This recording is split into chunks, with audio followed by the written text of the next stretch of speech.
আজকে আজকে মেসেজ আসার কথা।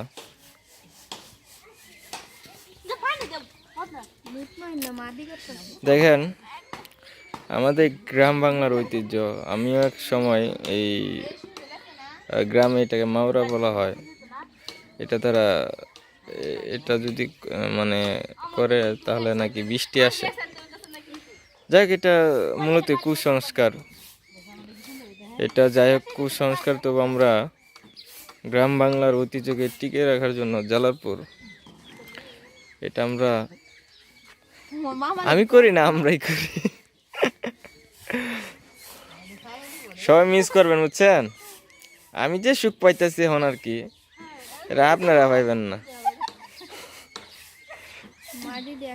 এটা মূলত কুসংস্কার, তবু আমরা এটাকে করে থাকি কারণ এটা একটা আনন্দদায়ক অনুষ্ঠান। আপনারা যদি করতে চান তাহলে করবেন, আমাকে দাওয়াত দিয়েন, আমি এদের সবাইকে নিয়ে আসবো ইনশাল্লাহ। আর আমি কয়েকটা আর ওইটি বললাম না, ঠিক আছে? আপনারা সুন্দর মতন দেখেন কেমনে কি করে।